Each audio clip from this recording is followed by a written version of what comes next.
Salve todo mundo! Vamos lá então. Nossa última aula sobre a Roma Antiga, a crise do Império, o fim do Império. O que será que vai acontecer com aquele império gigantesco e poderoso que se tornou Roma? Vamos ver o que aconteceu. Bom, antes de a gente ver então, né? O que a gente estudou de forma geral aqui. A gente dividiu a história de Roma em monarquia, república, império. Vocês viram lá na monarquia a chegada dos primeiros humanos na região, os seus mitos, Rômulo, Remo, a formação da sociedade, os patrícios, os plebeus, os escravos. Na República, vocês viram as grandes marcas, né, da República, que eram as lutas dentro e fora de Roma, patrícios e plebeus lutando por seus direitos, várias leis conquistadas a partir daí, participação política. Externamente, vocês viram Roma entrando em choque, em conflito, com vários outros povos. Vocês viram a questão do Mare Nostrum. Vocês viram lá no finzinho a morte do Júlio César. Quando a gente entra para o Império, vocês viram lá o Otávio Augusto, o Pão e Circo, os gladiadores, os coliseus e o Coliseu de Roma. Vocês viram que a Pax Romana, que é o momento em que Roma, de tão poderosa, entra num período de paz, Pax, porque dominava externamente muitos povos e internamente estava controlado, digamos assim. Vocês viram também que num canto desse império, na região da Palestina, existia o povo hebreu, o povo judeu, e dali, desse povo, nasce uma nova religião que vai fazer a diferença para todo o império. Então, basicamente é isso que vocês viram, de forma bem resumida, né? Vamos dar fim, vamos dar cabo nessa história. Então, assim, gente, em relação à crise desse Império Romano, basicamente a gente pode pensar 3 motivos aí, né? O fato de Roma ter crescido demais. Como assim? Vocês vão entender. Vai dar trabalho cuidar das fronteiras, né? E isso gera um enfraquecimento interno. Um outro motivo que a gente pode elencar aqui é o cristianismo. Vocês vão ver por quê. E, com certeza, o principal motivo são as invasões bárbaras. Espera aí, quem são os bárbaros, de onde eles vieram? Vamos entender também. Basicamente são esses 3 motivos aí, sendo que as invasões bárbaras são essenciais para o entendimento do fim do Império Romano. Vamos lá, um de cada. Então vocês viram lá no período do Império, né? A Pax Romana, aquela certa tranquilidade, mas o tempo vai passando. Quando a gente chega no século 3 depois de Cristo, a instabilidade começa a ganhar força em Roma, né? Uma crise política, muitas rebeliões acontecendo nas fronteiras desse império e mesmo no interior do império, né? Os imperadores não conseguiam ficar por muito tempo no poder. Muitos imperadores eram assassinados, né, por usurpadores, não conseguiam, diante da instabilidade política, governar até o final do seu mandato, né, digamos assim. Então, Roma estava passando por dificuldades, né? Parou de expandir. Se para de expandir, não tem mais escravos, né? Lembra que uma das maneiras com que Roma conseguia escravos era através de povos que eram derrotados, não é? Então isso começa a atrapalhar o comércio, começa a faltar mão de obra, isso abala a agricultura. Se abala a agricultura, as mercadorias começam a encarecer, né? Falta mão de obra. Pois bem, muita crise. O exército começa a perder força também, porque o soldo, que é o salário dos soldados, daí a palavra soldado, né? É suspenso. Então, economia enfraquecida, política enfraquecida, o poderoso exército, muito importante, enfraquecido, sociedade enfraquecida em meio de crises e rebeliões. Roma está caótica.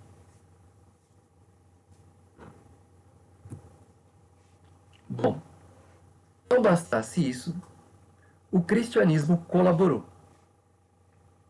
Lembra quando eu explicava lá sobre a questão do cristianismo? Quando eu explicava lá dos ensinamentos cristãos, que versavam basicamente no monoteísmo e tal, mas também no amor ao próximo e na crença em Deus. Isso despertava entre os cristãos que foram se convertendo ao longo do Império uma psicologia voltada para o pacifismo, para o amor, para a igualdade. É diferente dos valores romanos. O que sustentava Roma era o militarismo, a guerra, a morte do inimigo e a escravidão. O militarismo para defender o externo a Roma e a escravidão para alimentar e sustentar o interno de Roma. Então, esses eram os dois pilares. Porém, o cristianismo, com a sua lógica, né, com os seus mandamentos, diz: não, peraí, escravidão não. Né? Não é escravizai-vos uns aos outros. E também não é matai-vos uns aos outros. Então quer dizer que aqueles dois pilares que sustentavam Roma começam a rachar, graças ao cristianismo. Lembra, o cristianismo não é o principal motivo da crise de Roma, mas ele ajuda a abalar esses dois pilares que vão rachando, e aí aquele poder romano vai definhando, além dos motivos iniciais que eu falei. A situação está complicada, a situação está caótica, como eu disse, e então no ano de 380, um imperador chamado Teodósio, que é o mesmo que tinha dado permissão para os cristãos se tornarem, né, para o cristianismo se tornar a religião oficial, o mesmo Teodósio divide o exército para tentar organizar. Divide o exército, não, perdão. Divide um império para tentar organizar o Império Romano. E aí agora temos dois. Temos o Império Romano do Ocidente, com a capital em Roma, e o Império Romano do Oriente, com a capital em Constantinopla. O Império Romano do Oriente também pode ser chamado de Império Bizantino. Constantinopla é uma cidade que mudou de nome, não existe mais esse nome, né? A cidade existe, porém com outro nome. Se chama Istambul e, aliás, é a capital da Turquia. Então, o Teodósio, diante das dificuldades, para tentar organizar, né, divide o império em duas partes. Mal sabia ele que isso era o começo do fim. Vocês vão ver que o império vai continuar se dividindo e aí vai acabar. Ele vai se fragmentar. Lembra que eu disse que existe um motivo principal? Pois bem, invasões bárbaras. Vamos dar uma pausa aqui em Roma e vamos ver os bárbaros. Quem eram os bárbaros? O que os romanos pensavam dos bárbaros? A palavra bárbaro, bárbara, quer dizer estrangeiro, estrangeira. Simples assim. Né? Aquele que é de fora. Aquele que não é do nosso lugar. Esse termo já era utilizado pelos gregos, né? Então, temos nós, os gregos, e eles, os bárbaros. E os romanos adotaram essa postura também. Existem nós, romanos, e existem eles, os outros, os bárbaros, aqueles que balbuciam. A palavra balbuciam qualquer coisa que a gente não entende. A nossa língua, sim, né? É o latim, é a principal língua do universo. E esses estranhos, hein? E esses homens grosseiros de fora, esses estrangeiros selvagens, eles nem sabem falar, não é? Eles balbuciam qualquer coisa. Essa lógica de entender o outro, o estrangeiro, com esse olhar pejorativo, né? Preconceituoso por parte do romano, dizendo que ele balbuciava alguma coisa, é que gera a palavra bárbaro também, né? Balbuciar, bárbaro. Ao longo da história, a língua vai sofrendo modificações. Então, quer dizer que o bárbaro é o estrangeiro que balbucia qualquer coisa. E normalmente é mal visto por quem vive, no caso aqui, em Roma. Não é? Mas será que eles eram assim mesmo? Ou será que era preconceito dos romanos que se sentiam os donos do mundo? Não é? Vamos ver daqui a pouco. Então, assim, o bárbaro é todo aquele que não é romano, tá? E os romanos entendiam eles como grosseiros, como selvagens, como incultos, né? Pois bem, vários bárbaros. Lembra que eu dizia? No sul da Europa era o Império Romano. O norte da Europa era recheado de vários povos. Olha aí, eu coloquei alguns aí, não é? Godos, ostrogodos, visigodos, burgúndios, eslavos, vândalos, germânicos, francos, um monte de povos diferentes, né? E porém semelhantes também. Semelhantes, não iguais. Semelhantes e com características diferentes viviam no norte da Europa. E são esses povos do norte da Europa que vão começar a invadir o Império Romano que estava no sul. Tá, vamos ver mais ou menos como que eram esses povos, né? Viviam em aldeias, o pai era a autoridade, valorizavam a guerra, morriam com glória no combate, viviam de agricultura, pecuária, um destaque aqui é a metalurgia, não se destacaram muito na questão da tecelagem, por exemplo. Algo importante aqui, o comitatus. O que é o comitatus? O comitatus é assim, imagina que existia um líder. Esse líder, ele exigia fidelidade e compromisso por parte dos seus súditos. Se os seus súditos fossem fiéis para com o líder e juntos eles derrotassem inimigos, os bens seriam distribuídos para todos como promessa por parte da liderança, né? Então, essa relação que existe entre a fidelidade das pessoas mais a promessa da distribuição dos bens por parte do líder, isso é o comitatus, não é? E é isso que dava força e aliança para esses povos bárbaros. Leis? Não tinham leis escritas. As leis eram orais. Eles se reuniam, eles tinham o hábito de se reunir em assembleias, né?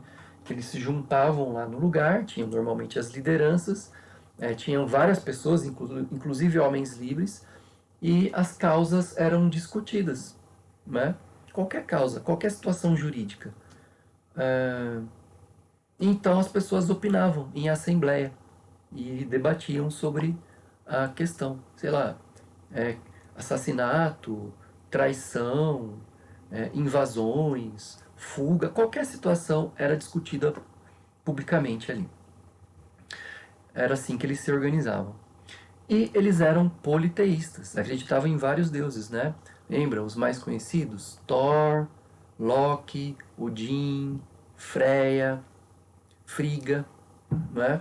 Deuses que estão relacionados às forças da natureza, né? Então, o deus do trovão, o deus sol, a deusa água, a deusa lua, enfim, como vários povos que a gente viu, né? No Egito, na Mesopotâmia, entre os incas, entre os próprios gregos, né? Entre os próprios romanos, eles também eram politeístas.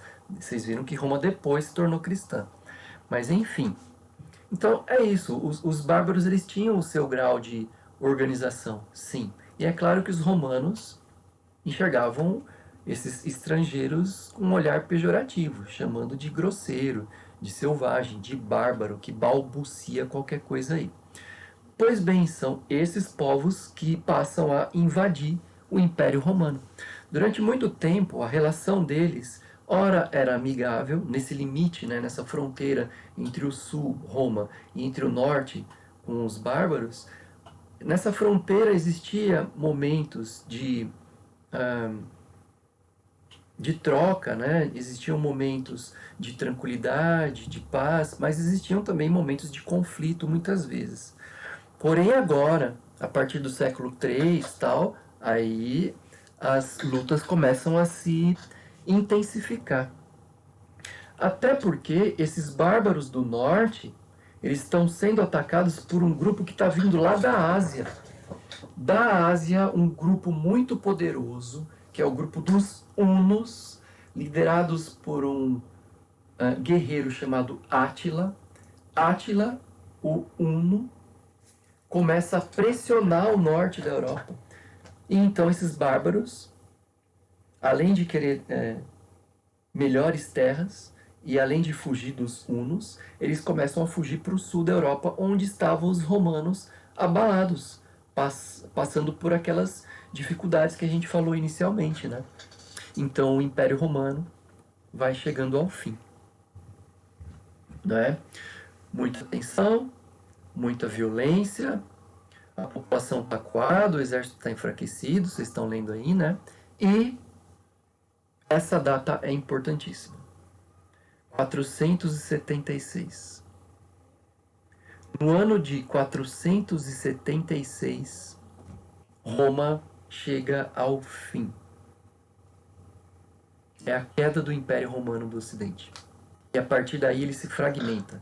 Imagina, Roma, que era uma placa gigantesca de vidro, racha e espedaça, fragmenta, não é? E a partir dali, o que vai acontecer com essa Europa? Vai acontecer uma troca cultural, né? Romanos vão entrar, por exemplo, com o cristianismo, né? Germânicos vão entrar com questões políticas. Então, se antes existiam, por exemplo, romanos e germânicos, romanos e bárbaros, lá nas próximas fases, que a gente verá, vai acontecer uma junção cultural entre esses elementos, que a gente vai chamar de mundo feudal, o homem medieval, não é? O medievo, a Idade Média. Porque aqui é o fim da Idade Antiga. No ano de 476, o antigo Império Romano se desmorona, se fragmenta em muitos pedaços, mais ou menos como esse que vocês estão vendo. E assim acaba não só o Império Romano, mas acaba toda a Idade Antiga. Lembra que a gente estudou aqui a Idade Antiga? Egito, Mesopotâmia, China, Índia, hebreus, persas, fenícios, a Grécia, Roma. Todos esses povos fizeram parte daquilo que a gente chamou de Idade Antiga. Pois bem, acabou a Idade Antiga. A próxima era será a Idade Média.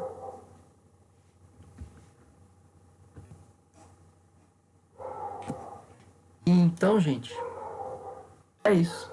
Espero que vocês tenham gostado. Valeu!